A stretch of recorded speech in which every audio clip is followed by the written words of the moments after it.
What's up everyone, OJ here. Welcome back to another video. Today, we've got some awesome topics for you guys, so let's go ahead and get right into it. And we're starting off with a Ninja Gaiden Sigma Trilogy, Nintendo Switch and PlayStation 4 update. So I have been covering this story. I have a previous video where I talk about a Ninja Gaiden listing from a different website. Now we have another one that's popped up. Looks like a European listing from the website extralife.com, and they have listed a Ninja Gaiden Sigma Trilogy for the Nintendo Switch and the PlayStation 4, one standard edition of the game with some default box art. And essentially, here's what it says on the page here for pre-orders or whatever the case is. You can leave a comment. They have like something to where it says it's going to be coming soon, to where maybe you can pre-order the game, conditions, product guarantees, all that stuff like that. The listing is up, but the most important thing here is what the games consist of, because it's very similar to the previous listing that we got. And the Ninja Gaiden Sigma Trilogy includes 3 separate games: the Ninja Gaiden Sigma game, Ninja Gaiden Sigma 2 game, and also Ninja Gaiden 3 Razor's Edge. So those are 3 pretty good games. Sigma, Sigma 2, and also Razor's Edge. They're all fantastic. I've played and beat all of them. Very hard as nails action games, very difficult. The Ninja Gaiden 3 Razor's Edge, that's really good because it's not the base Ninja Gaiden 3 when they tried to change things up and make it really easy and it was kind of crap. It's the updated one that Nintendo originally published on the Wii U themselves, and then later it came over to the other systems. So if they improve those games, frame rate, everything, get that all the way up nice and everything, maybe 1080p 6 frames per second on both platforms, that would be very good. The game's already run at 60 on the previous platforms they were on, but at a higher resolution, and of course control tweaks and all that would be really good. They're full of content, lots of stuff, good replay value. I'm a huge fan of the Ninja Gaiden games. I actually started playing those and got into those before, because those were before Bayonetta for the most part. With the exception of Ninja Gaiden Razor's Edge, I waited till the Wii U version to play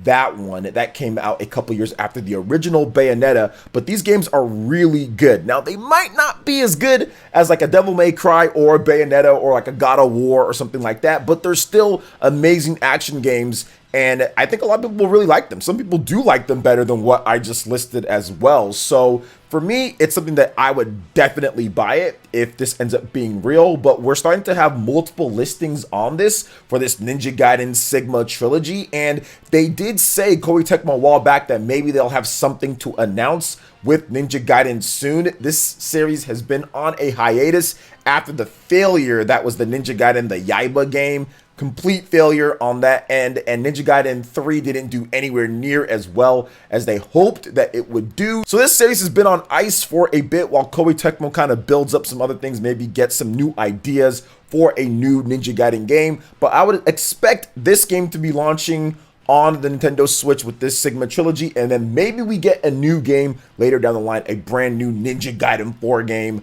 for maybe PlayStation 5 and Xbox, or maybe on the Nintendo Switch and Xbox and stuff. So we'll have to wait and see what they ultimately end up doing, but I'd be completely down if this does turn out to be true. I am ready to pick up Ninja Gaiden once again, because I don't even remember Ninja Gaiden like Sigma and Sigma 2. I played those so long ago, I don't even remember. It'd be like a new game to me at this point. So what are you guys' thoughts on this proposed Ninja Gaiden Sigma Trilogy coming to the PlayStation 4 and the Nintendo Switch? And I would guess that this is like a Japanese listing or something like that in terms of the original filing, so it's just those 2 systems. I would guess that this would also come to Xbox, at least in the West. Koei Tecmo has always done that before, where we get listings for PlayStation 4 and Switch, and then ultimately ends up being on the Xbox platforms as well. So I would guess too, but we'll have to wait and see if this is even real and if that even happens. So what do you guys think about this? Let me know your thoughts in the comment section below. All right, and moving on to the next topic here, guys. We've got some good and bad news about Cyberpunk 2077. The good news is the game is expansive. The game looks great on PC. It's a lot of fun. People are enjoying it. The game is out.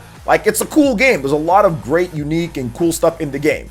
That's the good about the game. And also, they did announce that they had 8 million pre-orders for the game, and they had about 1 million or more probably at this point concurrent users on Steam, shattering records worldwide, right? So that's really good. 8 million pre-orders plus, you've got 1 million people playing the game on Steam. Very good there. So that's awesome, right? But now we have the bad. There's good and bad. It's a yin and a yang, guys. You guys know how this gaming thing is. It's a yin and a yang. And people that are on the PlayStation 4 and the base Xbox One, or if you're on the Xbox One S, I would be very wary of buying Cyberpunk 2077. It does not seem like a game that was optimized or built for the base Xbox One and the base PlayStation 4. You might be able to get by on the Xbox One X or the PlayStation 4 Pro, but even those are reportedly kind of jank. The game is already littered with bugs. No matter what system you play it on, there's issues across the board. However, you're gonna get a much cleaner and better experience on the PC platform. If you've got a good graphics card and everything, things are probably best on there. It's a PC game. It's CD Projekt Red. They're PC first more so than anything, right? That's what they do very well. But there's still issues even on PC. Now, let's go ahead and go over to the base Xbox One and the PlayStation 4. This game, from some people, there is conflicting reports on the patch. What's going on here? I have an article from Kotaku where they discuss this, but it's very important to talk about this because CD Projekt Red did not let us see the game on PlayStation 4 and Xbox One. And there is, I would say, a little bit of scummy type of stuff with this because you don't let people see the game on those platforms, yet you took pre-orders on those games beforehand. So that's the thing that I really don't like about it, and I see why they didn't want people to see the PlayStation 4 and Xbox One base versions of the game before it launched. Even with the day one update, they have it there. They could have shown us, but they did not. They opted not to because they knew that the game had issues and they did not want to lose out on that pre-order money. So I do have a little bit of an issue with that. Now, that being said, you can always not go pick up the game, right? But there was a lot of digital pre-orders, which you can't stop it, right? You don't have to, but it automatically downloads once the game is going. So they were cutting it close. They were flying close to the sun on this one here, and it looks like they might be able to get away with it, but we're gonna have to wait and see. Now, Kotaku has the article here. There is Ethan Gotch, I probably said his last name wrong. Ethan, shout outs to him. He wrote this article and he was playing the game on the Xbox One S, and he's talked about how he's had multiple frame rate drops, UI and texture pop in, and an overall layer of fuzzy lighting and jagged reflections that made it hard to not feel like I was playing a PS3 or Xbox 360 game. He writes that in his article on here, or at least a modern one on ultra low graphic settings. You playing that Switch version that we see out there for some of these bigger games. Now, the game supposedly has a day one major patch or something like that, which is like 45 gigabytes, which people are downloading, or at least some people are downloading, right? So he says that the game's version 1.0.0.6, which appears to be the pre-patch version, but it won't let me install any further updates, even though the game is live, right? Now, even after re-downloading the entire game from scratch, it's unclear how many people who are currently experiencing poor performance are also missing the patch. A number of players on the Xbox One and the PlayStation 4 have reported having similar issues on Twitter, not knowing if they have the day one patch or not, or how to download it. What's going on here, right? Because that was the big thing. It's like, okay, well, the day one patch is going to fix things, which reportedly for some it is, but for other people, they're not even able to download the patch. So there's definitely some problems. Now, CD Projekt Red, as of the time that I'm recording this video, I do not see an update from them at all. You guys will see some screenshots with some comparisons and stuff like that, but overall, the game is a bit jank. Now, I would say this. Here was my suggestion based on this, guys. And even if they've gotten things fixed at this point by the time that you watch the video, my suggestion is this. You should definitely wait. You should definitely wait and see with the PlayStation 4 and base Xbox One versions. Like, if you have those two systems, wait to see what's going on. I know it's a highly anticipated game. You want to play it, but it might not be the experience that you were expecting. Or if you're getting a PlayStation 5, maybe you have one underneath the Christmas tree, you know somebody got one for you, you might want to wait and play it on there. Christmas isn't too far away at this point. Sony's been doing Sony Direct, so if you can catch a PlayStation 5 on there or an Xbox Series X, those have been up. I've seen those go up and people have been able to grab those in a somewhat decent fashion. So they're trying their best to get stock and everything like that. So I will say this, probably wait play it on the PlayStation 5 or the Xbox Series X. Now, what we do know with those versions, it's essentially the PS4 Pro versions of those ones, but enhanced a little bit more, so it runs better, right? It runs better than the PS4 Pro and also the base PS4 versions or the Xbox One X, Xbox One S. You know, it runs better than those, even a bit more than what the Pro versions or the upgraded versions of those. And now, however, if you buy the PS5 and the Xbox Series X version, either or, you are not getting the actual PS5 version of the game. It's still a PS4 version upgraded.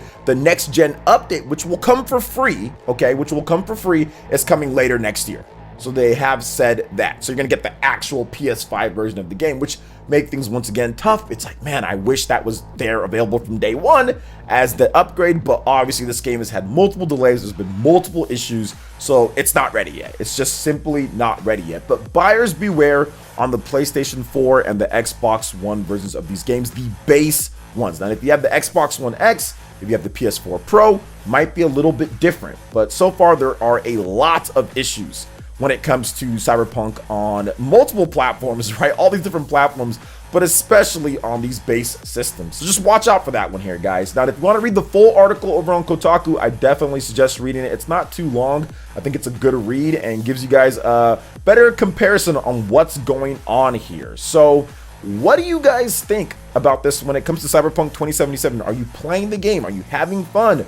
What's your platform you're playing it on? Are you running into issues? I'll be looking at the comments, so let me know what you guys think. Comment section below. All right, and moving on to the final topic here, guys. Daemon X Machina has got a brand new feature that actually makes it a lot more appealing to myself, somebody who is a Switch gamer, likes to play handheld lying down in bed for these grindy, long type of games. There are cross saves now between the Switch and the PC version of the game. That is really good, and that's going to increase the sales, in my opinion. I'm going to pick up the game on the PC when there's a Steam sale. So the game does have cross saves at this point. You won't be seeing any footage of the game because the Marvelous Exceed or whatever the case is, man, they're crazy. They be like copyright claiming everything and all that. But I will be picking up the Steam game once there is a discount. I mean, this game had so much controversy when it was launching with the whole, you know, the whole YouTube stuff, right? I mean, not controversy within the game itself. I mean, I think the game's really good. They improved the game a lot. They've continued to improve the game. And it even runs better on the PC, 60 frames per second, get the high resolutions and all that. But I think that's why it's good.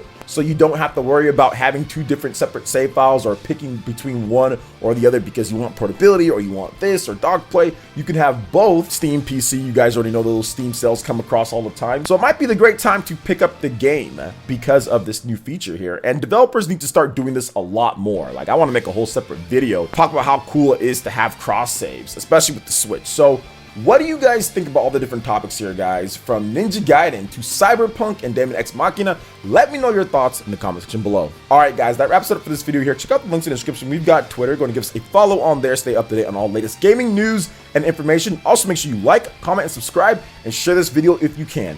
Thank you guys so much for watching, and we'll catch you for the next one. Peace.